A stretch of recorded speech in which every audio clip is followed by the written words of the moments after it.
जनता party यह बताए ना कि पीएफआई से ठीक ठाक रहा ना आपका संबंध। 1 से 8 तक मोदी सरकार ने छात्रवृत्ति बंद कर दिया। जहां जाइएगा वहीं जदयू को पाइएगा।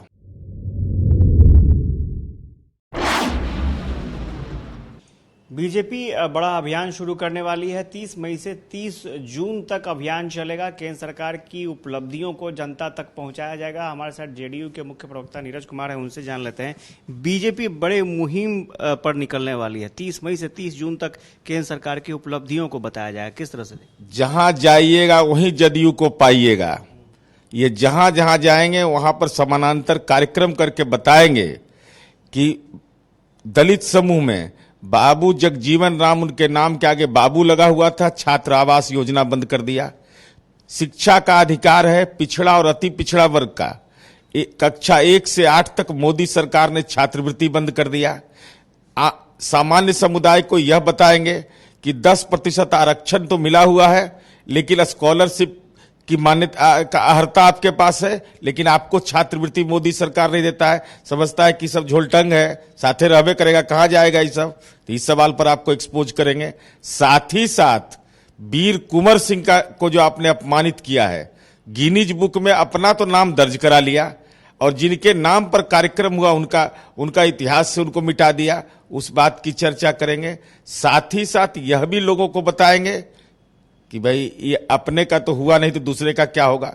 ये 6 जो आतंकी घटना में गांधी मैदान में मारे गए थे, नरेंद्र मोदी जी रुमाल से बहुत आंसू पोंछे थे। वो विधवा बेवाएं आज भी उनके बच्चे कराह रहे हैं। कहाँ है नरेंद्र मोदी जो हमको कहा था कि सरकारी नौकरी देंगे, आज तक किसी को नौकरी नहीं दिया 10 साल में। तो सब इनका खाता बही ले करके जनधन खाता सब रखे रहेंगे, सब निकालेंगे कि देखिए आपको मिला कि नहीं। तो हम इस सब चीज का खाता बही लेकर के और कितना उन्माद करने का प्रयास किया और बजरंगबली कैसे नाराज हैं, भगवान राम को कैसे धोखा दिया, सीता के साथ कितना बड़ा छल किया, इस सब बात की जानकारी बिहार के आम आवाम को देंगे। अच्छा, एक चीज और है कि 2000 का जो नोट है अब प्रचलन में नहीं रहेगा। बीजेपी का कहना है कि आतंकवादी घटनाएं देश में रुक गई हैं। यूपीए के समय में बहुत सारी आतंकी घटनाएं होती थी, अभी छिटपुट घटनाएं जम्मू कश्मीर में हो रही। लाज नहीं लगता, लज्जा नहीं लगता है। आपने कहा था कि नोटबंदी के बाद देश के अंदर आतंकवाद, नक्सलवाद जैसी घटनाएं नहीं होगी।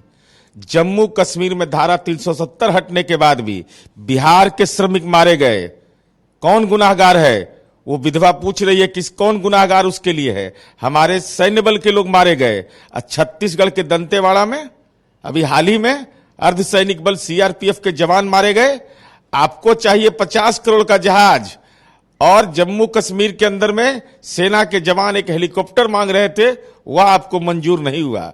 अब भारतीय जनता पार्टी यह बताए ना कि पीएफआई से ठीक ठाक रहा ना आपका संबंध। अरे आतंकी संगठनों को तो पोषित करता है भारतीय जनता पार्टी। हजरत निजामुद्दीन में उसका कार्यालय खुला हुआ था अमित शाह के नाक के नीचे। पीएफआई कर्नाटक में भाजपा शासित शासन में विस्फोट में शामिल था, और प्रमाण तो पटना ही है।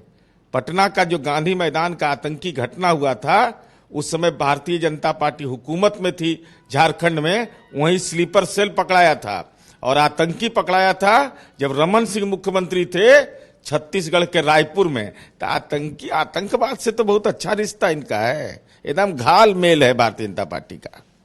नीरज कुमार थे और ये बता रहे थे कि बीजेपी अपने मुहिम पर निकलेगी, लेकिन उसके साथ साथ जेडीयू की भी मुहिम चलेगी और जेडीयू बीजेपी के सभी उपलब्धियों की पोल खोलने की तैयारी कर रही है। कैमरा पर्सन सुनील के साथ आशुतोष चंद्रा, कशिश न्यूज, पटना।